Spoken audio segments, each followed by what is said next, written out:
আসসালামু আলাইকুম দর্শক, কেমন আছেন সবাই? আশা করি সবাই ভালো আছেন। আল্লাহর অশেষ রহমতে এবং আপনাদের দোয়ায় আমিও অনেক ভালো আছি। তো আজকে চলে আসলাম নতুন আরেকটা ভিডিও নিয়ে। আজকের ভিডিওটা হচ্ছে ফরিদপুরের খুবই নিকটবর্তী একটা জায়গা, সেটা হচ্ছে ফরিদপুর বেলনালিয়া।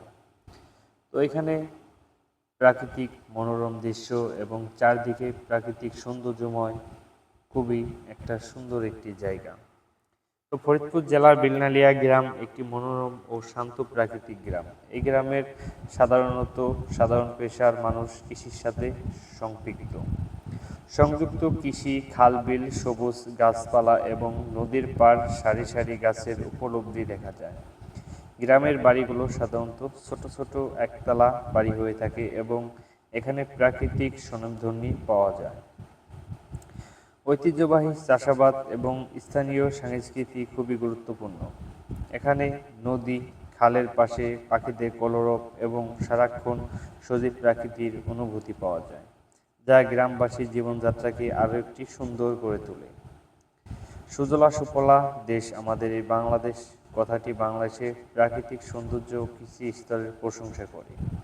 এটি বাংলাদেশের বিভিন্ন বৈশিষ্ট্য ও শ্রদ্ধা ভালোবাসা প্রকাশ করে।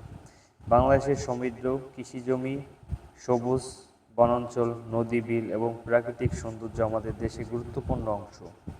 এই দেশটি প্রাকৃতিক নানা রূপে সমৃদ্ধ, যা দেশের প্রাকৃতিক কৃষি, জলবায়ু ও বৈচিত্র্যকে গ্রামীণ প্রাকৃতিক পরিবেশের সাধারণ মানুষ খুবই শান্ত এবং মনোমুগ্ধকর হয়। এ ধরনের পরিবেশের প্রাকৃতিক সৌন্দর্য এবং সৃজনশীলতামূলক চরিত্র গঠন করে।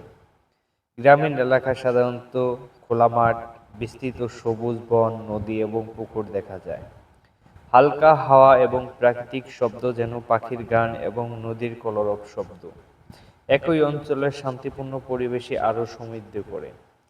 গাছপালা, ফুল ও সৌন্দর্য গ্রামীণ পরিবেশকে বিশেষ করে তোলে। সাধারণত আম, নারকেল, পেঁপে, পেয়ারা, লিচি এবং বিভিন্ন প্রকারের শাকসবজি এবং ফুলের বাগান দেখা যায়। গ্রামীণ অঞ্চলের উর্বর এবং কৃষিকাজের জন্য উপযোগী। এখানকার লোকেরা সাধারণত কৃষিকাজের সাথে এবং মাটির সাথে নিবিড় সম্পর্ক রাখে। এই পরিবেশের একদিকে শান্ত ও শান্তির নীরব থাকে, অন্যদিকে প্রকৃতির মধ্যে জীবনের এক সুন্দর সংযম প্রতিষ্ঠিত হয়। আসলে এই গ্রামের লোকজন কৃষির সাথে সম্পৃক্ততা এবং কাজের সাথে সম্পৃক্ততা করেই এখানে দিনভর এবং প্রাকৃতিক মনোরমের সাথে কাজ করেই দিন দিন বেড়ে ওঠে। গ্রামীণ সুন্দর পরিবেশ দেখতে কারে না ভালো লাগে। এই পরিবেশ দেখতে আমি দূর থেকে ছুটে চলে আসলাম এই গ্রামে। আসলে এখানে আসার পর এতটা সুন্দর এবং প্রকৃতির মাঝে এভাবে হারিয়ে যেতে পারবো তা কখনো কল্পনাও করতে পারিনি। উপর থেকে এই প্রকৃতির সৌন্দর্যটা এত সুন্দর লাগবে আর এত দেখতে ভালো লাগবে তা কল্পনাহীন আমি ছিলাম।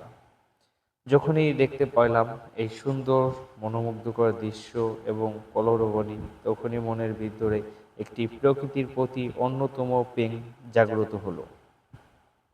প্রকৃতির প্রেমে যে একবার পড়ে যায়, তার প্রকৃতির কথা এবং প্রকৃতির কারণেই বারবার তাকে ছুঁতে মন চায়। প্রকৃতির প্রেমে যে গেয়ে যায় যার মন, প্রকৃতির টানে সে ফিরে আসবেই, আসবেই আবার এই মন। বাংলাদেশের একটি সুজলা সুফলা দেশ আমাদের এই বাংলাদেশ। আমাদের বাংলাদেশে চারিদিকে নদ নদী, খালবিল এবং চারিদিকে সবুজ শ্যামলে ঘেরা।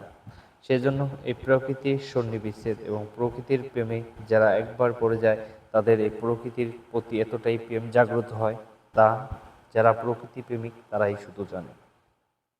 দর্শক, ভালো থাকবেন, সুস্থ থাকবেন। দেখা হচ্ছে আবার পরবর্তী কোনো ভিডিওতে।